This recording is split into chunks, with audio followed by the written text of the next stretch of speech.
Shalom Bapak Ibu Saudara yang terkasih, selamat datang di ibadah Pentakosta Gereja Isa Al-Masih Purwokerto, tanggal 31 Mei 2020. Ibadah hari ini akan dilayani oleh Bapak Gembala Sunardi Herianto. Bagi jemaat yang rindu memberikan persembahan rutin ataupun persepuluhan, dapat mentransfer ke nomor rekening yang tercantum berikut ini. Terima kasih Bapak Ibu Saudara telah mendukung pekerjaan pelayanan gereja. Tuhan Yesus memberkati. Akhirnya, selamat beribadah Pentakosta. Kiranya hadirat Tuhan dan kuasa pencurahan Roh Kudus melawat kita semua. Shalom. Selamat pagi Bapak Ibu dan saudara-saudara sekalian. Semoga kita semua dalam keadaan yang sehat dan dalam damai sejahtera Kristus. Hari ini kita memasuki hari yang ke-10 dalam doa dan puasa kita.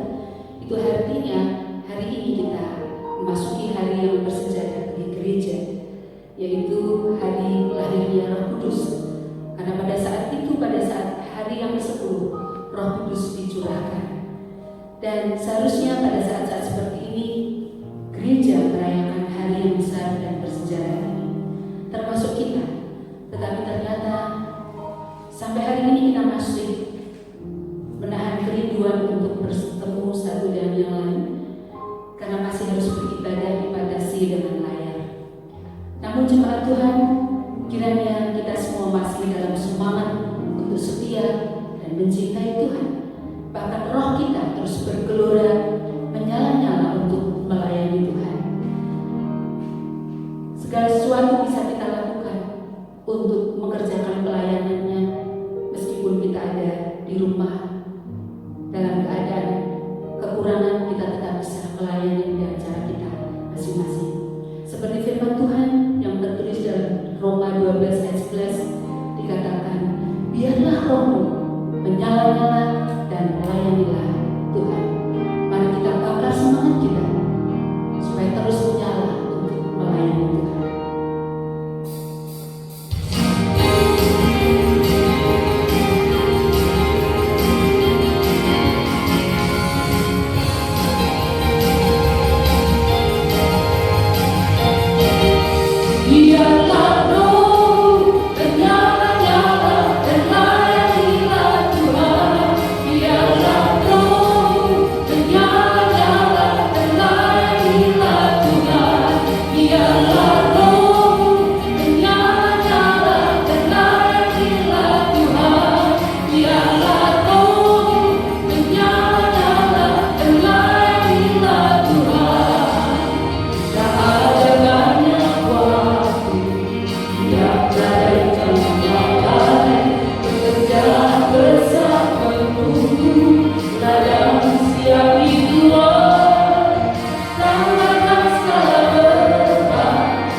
Terpujilah nama-Mu ya Allah kekal selama-lamanya.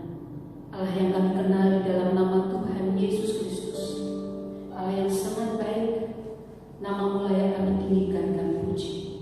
Hari ini kami menundukkan kepala dan hati kami datang kepadamu, mengucap syukur dari hati kami yang paling dalam, mengingat kasih dan pemeliharaan-Mu sampai hari ini. Dan Tuhan, kami mau memberikan suara kami, hati kami, untuk memuji membesarkan nama-Mu.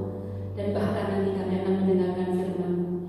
Kami menyerahkan di dalam tangan-Mu, waktu ini di dalam tangan-Mu, biarlah Engkau akan menuntun, menyertai, dan memberkati jalan ibadah ini. Di dalam nama Tuhan Yesus Kristus kami berdoa. Amin.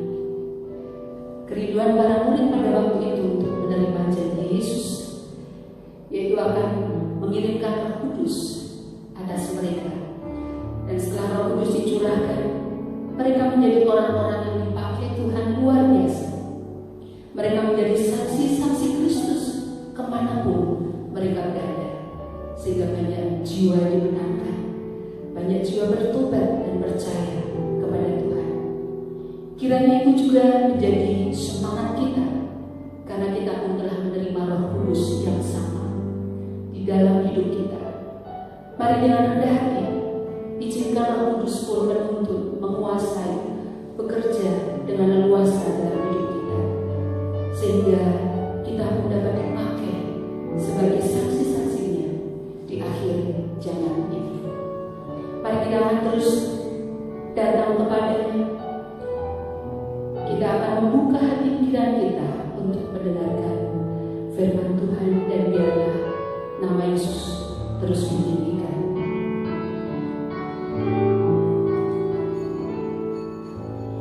Yesus Tuhan ditinggikan atas segala alam, dimuliakan naik ke surga, berikan Roh Kudus-Nya. Ya Roh Kudus, curahkanlah urapan kuasa-Mu. Kau penghibur dan penolong dalam kehidupanku. Datanglah sekarang, penuhi kami dengan kuasa-Mu. Urapi kami sekarang ini dengan amin Roh.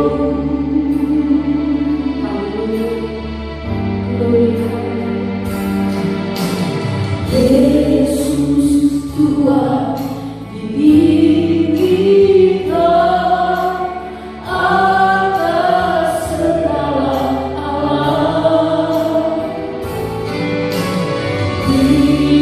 dimuliakan naik ke surga, berikan Roh Kudus-Nya. Ya Roh Kudus, curahkanlah urapan kuasa-Mu. Kau penghibur dan penolong dalam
berjumpa kembali pada ibadah tanggal 31 Mei bertepatan dengan hari Pentakosta.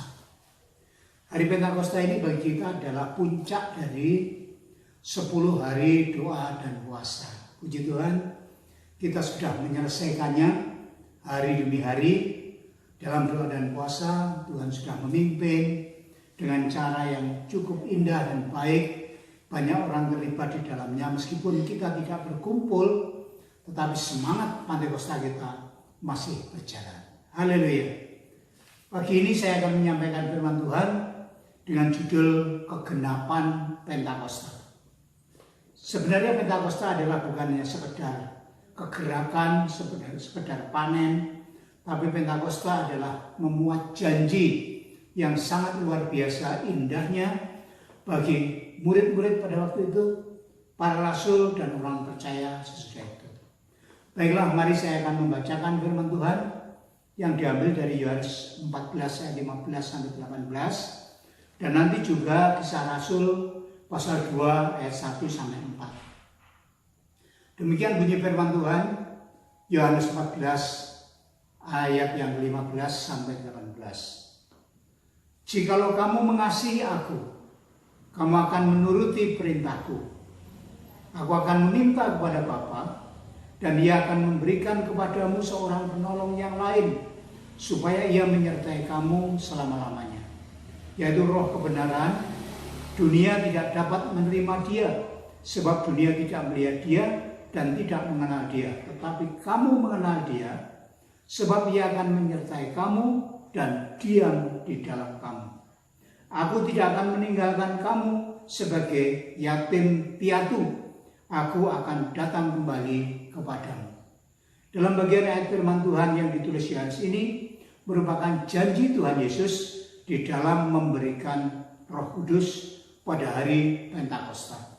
Kalau kita melihat di dalamnya bahwa ada 3 janji yang dikatakan oleh Tuhan, tapi yang sangat penting adalah aku tidak akan meninggalkan kamu sebagai yatim piatu. Artinya Tuhan Yesus tidak akan meninggalkan kita dalam keadaan yang terlantar. Tuhan Yesus tidak akan meninggalkan kita dan membiarkan kita tidak mengingat lagi. Tapi Tuhan akan membuktikan penyertaannya bahwa Ia tidak akan meninggalkan kita sebagai yatim piatu. Nah, janji ini memuat 3 hal. Yang pertama adalah jika kamu mengasihi aku, kamu akan menuruti segala perintahku, yaitu ketaatan kepada Tuhan Yesus. Tuhan Yesus berjanji, jika kamu mengasihi aku, kamu akan menuruti perintahku. Bentuk daripada mengasihi Tuhan Yesus adalah menurut perintah Tuhan Yesus.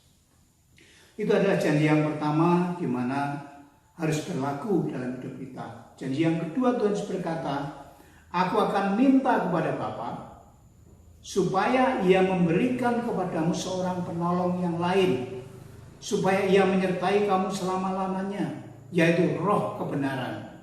Dunia tidak mengenal Dia, dunia tidak bisa menerima Dia karena tidak bisa melihat Dia, tetapi kamu mengenal Dia karena Dia akan diam di dalam kamu.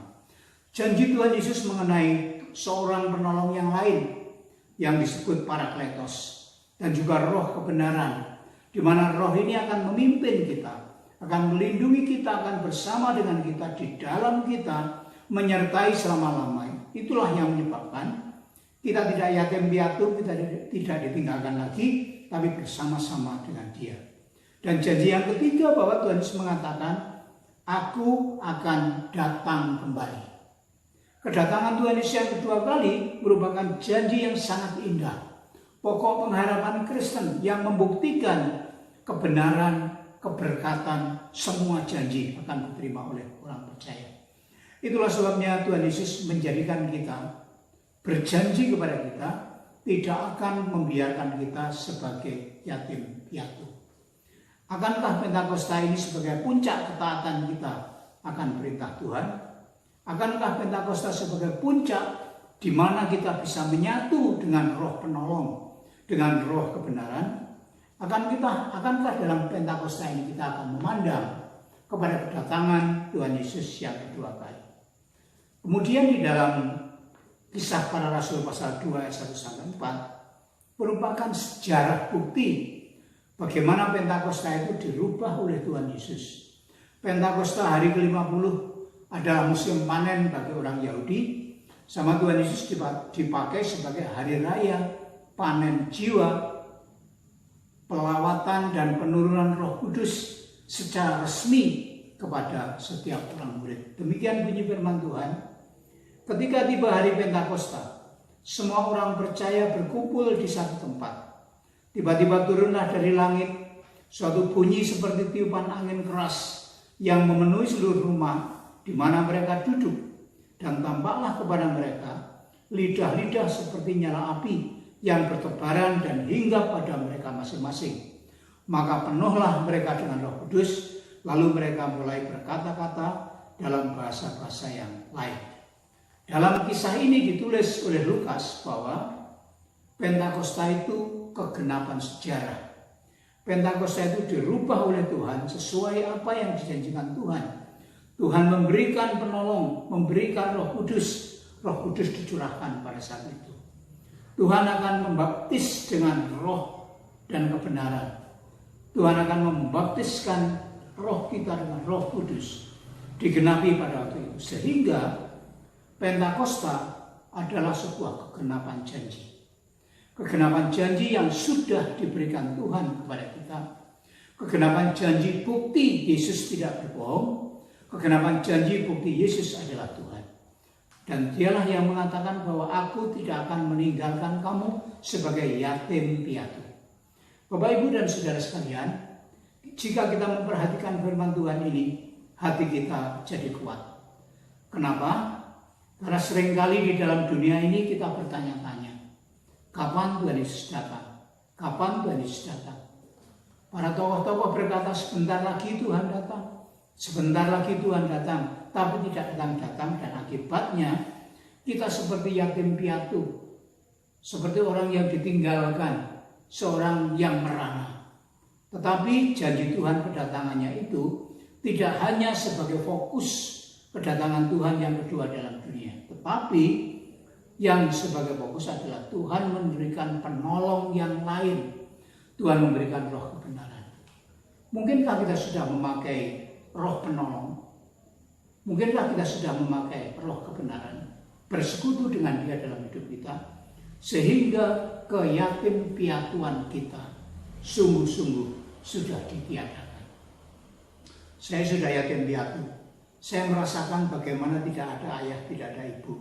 Meskipun masih ada saudara jauh dan teman-teman, tetapi senyatanya di dalam dunia seolah-olah kami sudah sendiri, terputus dengan orang-orang yang sangat dikasihi. Dan demikian juga di dalam dunia ini, orang-orang percaya ketika Tuhan Yesus naik ke surga, merasa ditinggalkan, merasa dibuang, merasa tidak diperhatikan. Tetapi sebenarnya apabila bersatu dengan Roh Kudus, kapan saja, di mana saja, dia bisa berjalan dalam kebenaran dan sanggup menerima Tuhan pada kedatangannya yang kedua. Pentakosta adalah semangat tidak yatim piatu, adalah semangat kebersamaan, semangat bersama-sama dengan Tuhan, hidup menggenapi Pentakosta pada zaman ini. Selamat Hari Pentakosta, semoga apa yang terjadi sejarah berulang, kekuatan berulang di dalam Tuhan. Amin. Mari kita berdoa bersama-sama di dalam Tuhan. Bapa Surgawi, kami mengucap syukur karena Engkau sudah menolong kami dalam sepanjang sejarah hidup ini, sehingga kami tiba pada suatu hari yang sangat indah.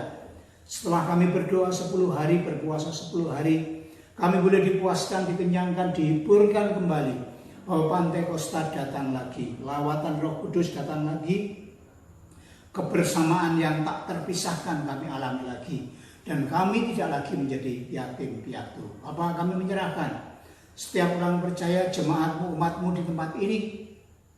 Tuhan, berilah kebersamaan, hiburkanlah hatinya, biarlah hatinya kuat dan kokoh, dan bersama-sama merasakan kebersamaan Tuhan dalam hidup ini.